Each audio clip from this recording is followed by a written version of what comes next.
Balance report की आज की ताज़ा रिपोर्ट में हम बात करने वाले हैं इंडिया और EFTA ट्रेड पैक के बारे में। ये हाल ही में हुआ है, 10 मार्च 2024 को साइन किया गया है। इसकी साइनिंग सेरेमनी भारत मंडपम में हुई थी और सारे डेलीगेट्स यहाँ पर आए थे। देखिए, ये ट्रेड पैक्ट इसलिए भी इम्पॉर्टेंट है क्योंकि 16 सालों से खाली इसकी बात ही चल रही थी और अब जाके ये फाइनल साइन हो पाया है। रीजंस भी थे कि ये अब क्यों साइन हुआ है, तो इसके बारे में भी हम इस रिपोर्ट में जानेंगे। इस रिपोर्ट की PDF अगर आपको चाहिए हो तो हमारे टेलीग्राम चैनल पर आपको मिल जाएगी। इसकी लिंक आपको डिस्क्रिप्शन में भी इस वीडियो के दे दी जाएगी। तो देखो, FTA फ्री ट्रेड एग्रीमेंट जिसको बोला जाता है, यूरोपियन फ्री ट्रेड एसोसिएशन के साथ इंडिया ने साइन किया है। अब इस EFTA में 4 कंट्रीज़ आती हैं: आइलैंड, लिechtenstein, नॉर्वे और स्विट्ज़रलैंड। ये 4 कंट्रीज़ EU का पार्ट नहीं है, बट EU से इनके काफ़ी क्लोज टाइज हैं। तो देखो, ये जो 4 कंट्रीज़ हैं, ये $100 बिलियन, एक मैसिव अमाउंट है, ये इन्वेस्ट करने वाली हैं आने वाले 15 सालों में इंडिया में। बोला जाने वाला है कि $50 बिलियन ये इन्वेस्ट करेंगे आने वाले 10 सालों में, और बाकी के $50 बिलियन ये उसके बाद के 5 सालों में इन्वेस्ट करेंगे। चाहे वो इंटर गवर्नमेंटल एग्रीमेंट के तहत करें, चाहे फिर वो प्राइवेट इंस्टीट्यूशन के तहत करें, बट इन्वेस्ट इतना अमाउंट होने वाला है। अब देखो, EFTA होता क्या है। तो EFTA एक इंटर गवर्नमेंटल ऑर्गेनाइजेशन है जिसको 1960 में इस्टेब्लिश किया गया था और एक अल्टरनेटिव ट्रेड ब्लॉक के तहत इसको इस्टेब्लिश किया गया था। जो कंट्रीज़ EU का पार्ट नहीं थी या EU का पार्ट नहीं होना चाहती थी, वो EFTA में आई और उन्होंने एक अल्टरनेटिव ट्रेड ब्लॉक बनाया। EFTA में आइलैंड, लिechtenstein, नॉर्वे और स्विट्ज़रलैंड जैसी कंट्रीज़ हैं जो EU का पार्ट नहीं है, बट उनके पास उनके मार्केट का एक्सेस है। कई सारे एग्रीमेंट्स के तहत उनको इनका मार्केट का, एक सिंगल मार्केट का एक्सेस मिला है। EFTA इंडिया में 9th लार्जेस्ट ट्रेडिंग पार्टनर है अगर हम 2021 और 2020 का डेटा देखें तो, जिसका 2.5% इंडिया का टोटल मर्चेंडाइज बनता है। जो मेन आइटम्स हैं इंडिया के एक्सपोर्ट किए जाते हैं EFTA को, उसमें textile, chemical, James, jewellery, machinery और जो फार्मास्यूटिकल्स हैं वो सभी हैं। और मेन आइटम्स जो इंडिया में इंपोर्ट किए जाते हैं EFTA के तहत, वो है मशीनरी, केमिकल्स, प्रेशियस मेटल्स और मेडिकल इंस्ट्रूमेंट्स। अब देखो, यहाँ पे इंपोर्ट और एक्सपोर्ट में जितना भी टैरिफ चार्जेस लगते हैं, जितने भी ड्यूटीज़ लगती हैं, उसमें रिलैक्सेशन काफ़ी मिलता है। अब TAPA क्या है? तो देखो, TAPA trade and economic partnership agreement है जो EFTA के साथ हमने साइन किया है। तो ये एग्रीमेंट का नाम है और EFTA एक पूरा जो कंपोजिशन है कंट्रीज़ का, उसका नाम है। तो TAPA एम करता है जो ट्रेड एंड इन्वेस्टमेंट होने वाली है इंडिया और EFTA के बीच, उनको रेगुलेशंस और नॉन टैरिफ बैरियर्स और टैरिफ बैरियर्स का जितना भी रेंज है प्रोडक्ट्स का, वो सभी लिस्टिंग्स इस एग्रीमेंट के तहत हुई हैं। इसमें एक मार्केट एक्सेस दिया जाएगा, एक ट्रांसपेरेंट मार्केट एक्सेस दिया जाएगा। कंडीशंस कुछ होंगी, बट मेन कोऑपरेशन सारी कंट्रीज़ निभाएंगी, चाहे वो इंटेलेक्चुअल प्रॉपर्टीज़ हो, चाहे वो जितने भी हमारे इंपोर्ट एक्सपोर्ट्स हों, उनके राइट्स भी ये प्रोटेक्ट करेगा। अब इसका कवरेज कहाँ कहाँ है? तो TAPA का कवरेज ट्रेड जो गुड्स में होंगे, ट्रेड जो सर्विसेज में होंगे, investments, intellectual property rights, competitions, government की जितनी भी प्रोक्योरमेंट्स होने वाली हैं, ट्रेड फैसिलिटेशंस, ट्रेड रेमेडीज़, जितने भी डिस्प्यूट्स होंगे वो सेटल होंगे इसी एग्रीमेंट के तहत, और कई सारे अदर म्यूचुअल इंटरेस्ट।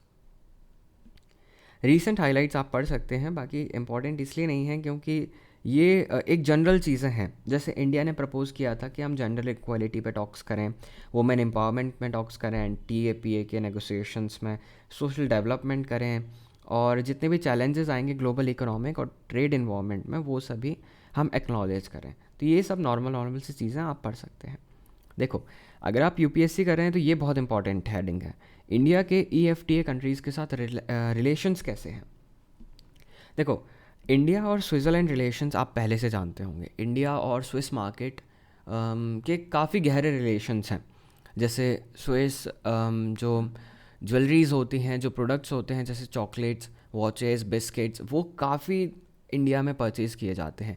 बट इस एग्रीमेंट के आने के बाद उनकी जो इंपोर्ट ड्यूटीज़, एक्सपोर्ट ड्यूटीज़ लगती हैं, वो 150% से लेके 100% तक रिडक्शन पहले साल में ही देखेंगे, और 50% आने वाले सालों में देखेंगे। कैंडीज़ हो गए, चॉकलेट्स हो गया, वाइन्स हो गया, वाइन्स भी काफ़ी फेमस है, या पॉलिश डायमंड्स हो गया, इन सभी में रिडक्शन यहाँ पे देखने को मिलेगा।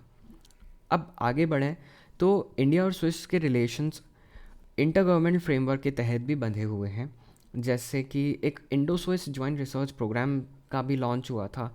स्किल ट्रेनिंग कोलैबोरेशन भी काफ़ी हो चुके हैं, जैसे भारतीय स्किल डेवलपमेंट कैंपस इस्टेब्लिश किया गया था, Indo Swiss centre of excellence Pune में इस्टेब्लिश किया गया, फिर vocational training centre Andhra Pradesh में भी इस्टेब्लिश किया गया।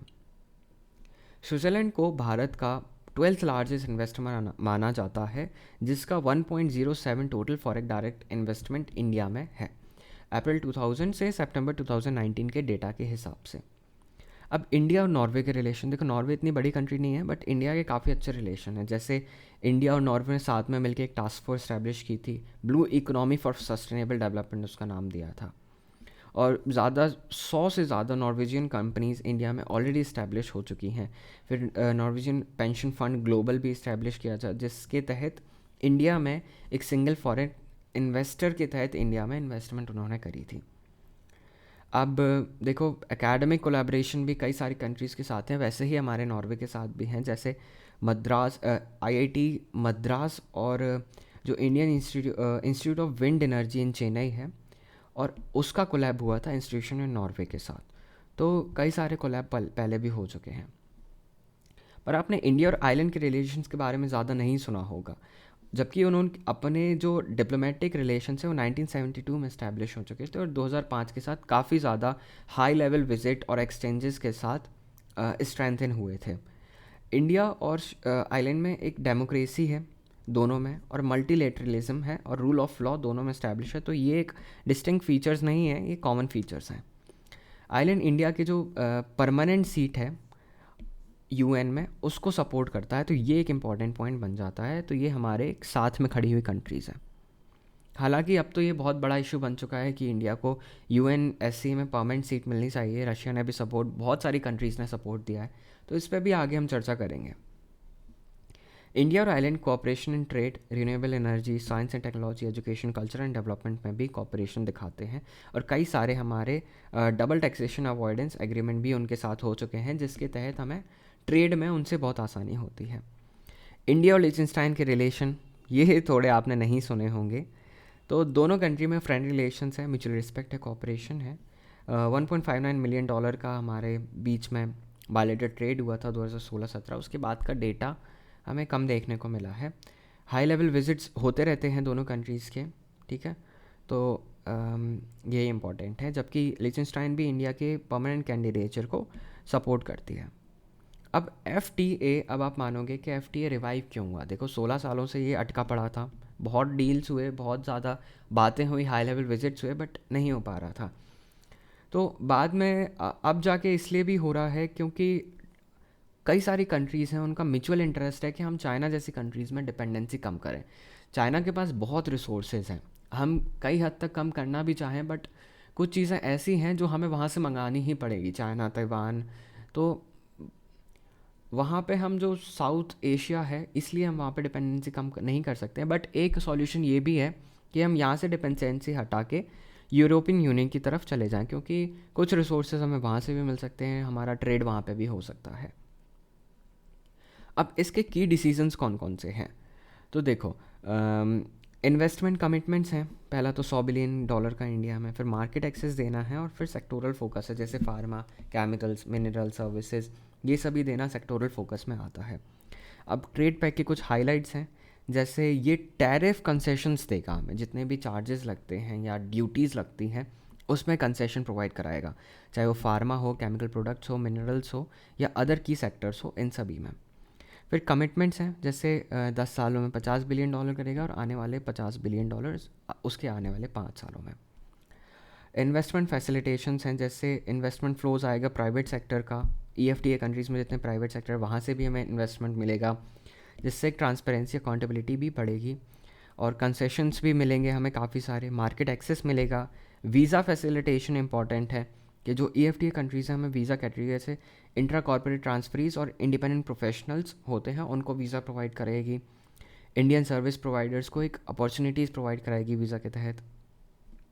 फिर टैरिफ रिडक्शन है, ये इंपॉर्टेंट है। फिर एग्रीकल्चर प्रोडक्ट्स का भी एग्जम्पशन है, जैसे जैसे कि कई सारे ऐसे basic and process agriculture products होते हैं, उनको ट्रांसफ़र करेंगे तो हमें ड्यूटी नहीं देना पड़ेगा।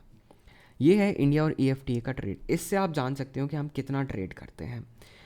ब्लू वाला एक्सपोर्ट है, बट जो ऑरेंज है वो हमें इंपोर्ट देखने को मिल रहा है, और बिलियन डॉलर में यहाँ पे सारा डेटा है। जैसे FY 2022 में हमने एक्सपोर्ट किया था $8.97 बिलियन, बट इंपोर्ट यहाँ पे 34, मतलब काफ़ी ज़्यादा। यहाँ पे ग्लोबल फिगर 24 के आप कंपेयर करके देख सकते हैं। 22 और 23 ये कोविड ईयर है, और 23 आफ्टर कोविड है, तो इसका डेटा आप ज़्यादा मैच मत करना, बट हाँ, इन 2 सालों के डेटा से आप आइडिया लगा सकते हैं। अब देखो, FTA की टाइमिंग को आप थोड़ा सा जांचेंगे तो हाँ, ये एक ऐसे समय पे आया जब भारत में इलेक्शन है, भारत एक जियोपॉलिटिकल अपॉर्चुनिटी के तहत बढ़ रहा है, और एक ट्रेड डेफिसिट भी थोड़ा सा देखने को मिल रहा है। तो कई सारी कंट्रीज़ हैं, जैसे इंडिया है, US है, वहाँ पे इलेक्शंस हो रहे हैं, और ऐसे में इंडिया और EU का एक ट्रेड देखना एक अलग बात देखने को मिलती है। एक एम्पैरेटिव और ग्लोबल शिफ्ट हो रहा है चाइना से दूर भागने के तहत। फिर जैसे इंडिया में इंडिया को एक ग्लोबल गॉड की तरह देखने लगे हैं अब कई सारी कंट्रीज़। तो कई सारी कंट्रीज़ इंडिया में इन्वेस्ट भी करना चाहते हैं, क्योंकि इंडिया का टाइम भी चल रहा है, तो ये भी उसी समय में आया है। और ये इम्पॉर्टेंट पॉइंट है, जैसे ट्रेड डेफिसिट है, इंडिया में ट्रेड डेफिसिट प्रिवलेंट है। कई सारे ट्रेडिंग पार्टनर जैसे एशियन नेशंस हैं, उनसे हमें कम ट्रेड देखने को मिल रहा है। पहले भी कई सारे फ्री ट्रेड एग्रीमेंट्स हुए जिनसे इंटरमीडिएट गुड्स भी आया है। इंडिया में हाई एवरेज टैरिफ है, जिसका एक डिसएडवांटेज इसकी पोजीशन में मिलता है। अब इंडिया EFTA ट्रेड एग्रीमेंट का कई सारे चैलेंजेस भी हैं, ऐसा नहीं है कि कुछ बेनिफिट्स भी हैं। तो पहला है कि एक टैरिफ बेनिफिट्स में एक लिमिटेशन आ जाएगी। जैसे ज़ीरो और लो टैरिफ हैं EFTA कंट्रीज़ में, वो पोटेंशियल गेंस जो इंडिया के एक्सपोर्ट्स को मिलता है वो कम हो जाएगा। ठीक है, आप समझ रहे होंगे कि एक्सपोर्ट जाएगा तो वहाँ पे हमें एक कम इनकम देखने को मिलेगी। फिर ट्रेड डेफिसिट के भी कंसर्न्स हैं। फिर मार्केट में एक लिमिटेशंस आ जाएंगी, जैसे इंक्रीजिंग मार्केट एक्सेस है इंडियन गुड्स को EFTA में, वो कम रहता है। अभी आप अगर इस डेटा के भी हिसाब से देखें तो यहाँ पे इंडिया का मार्केट वहाँ पे कम है। इंडिया हालांकि इंपोर्ट ज़्यादा कर रहा है एक्सपोर्ट से, तो इसीलिए अभी यहाँ पे डेफिसिट देखने को मिल रहा है। अदर कंट्रीज से भी कॉम्पिटिशन्स आएंगे, जैसे वियतनाम, मैक्सिको। इंडिया की जो एबिलिटी है इन्वेस्टमेंट अट्रैक्ट करने का, तो वहाँ पे हमें कंपटीशन देखने को मिलेगा। पॉलिटिकल अनसर्टेनिटी है, ये आप रीड कर सकते हैं। कई सारी अपॉर्चुनिटीज़ हैं, जैसे सबसे पहले तो कमिटमेंट हो गया, फिर सेक्टर डेवलपमेंट हो गया, उसके बाद सेक्टरल बेनिफिट्स हो गए, जॉइंट वेंचर्स कई सारे आने वाले हैं आने वाले समय में। इकोनॉमिक इम्पैक्ट भी कई दफ़ा हमें बड़ा देखने को मिलने वाला है, क्योंकि बड़ी इन्वेस्टमेंट यहाँ पे आएगी, और ये इन्वेस्टमेंट अभी साइन की गई है, आने वाले समय में कई सारे एग्रीमेंट्स और भी साइन किए जाएंगे। अब दूसरा है, हम फाइनल कंक्लूजन पे पहुँचें तो जो ये EFTA के साथ हमारा ट्रेड हुआ है, वो इंडिया के ट्रेड डायनेमिक में एक बड़ा सा शिफ्ट देखने को मिल रहा है। जैसे EU से लगी हुई कंट्रीज़ हम पे आके इन्वेस्टमेंट करना चाहती हैं, तो ये एक बड़ा चेंज देखने को मिला है। उसके बाद एक ग्लोबल ट्रेड लैंडस्केप में चेंज आ रहा है, जिसकी वजह से इंडिया बहुत आगे जाने वाला आने वाले समय में। जो EFTA नेशंस हैं, उन्होंने एक अपॉर्चुनिटी प्रोवाइड करी है कि हम वहाँ पे जाके भी अपना मार्केट इस्टेब्लिश कर सकते हैं। तो इसके जो मेजर पॉइंट्स थे, हालांकि हम पॉइंट टू पॉइंट नहीं देख पाए इस वीडियो में, बट जो मेजर पॉइंट्स थे वो हम कवर कर चुके हैं। तो इस रिपोर्ट की आपको PDF भी टेलीग्राम चैनल में मिल जाएगी, जिसकी लिंक आपको इसके वीडियो के डिस्क्रिप्शन में मिलेगी। और आने वाले समय में हम ऐसी ही कई सारी रिपोर्ट्स पेश करने वाले हैं, जो कि एक बैलेंस नेचर में आपको देखने को मिलेंगी। तो हमारे चैनल को ज़रूर सब्सक्राइब करिएगा, और इस वीडियो में अगर आपको कुछ गलत लगा हो या कुछ सजेशंस हो, हमें कमेंट करके ज़रूर बताइएगा। Till then, have a good day and thanks for watching this video.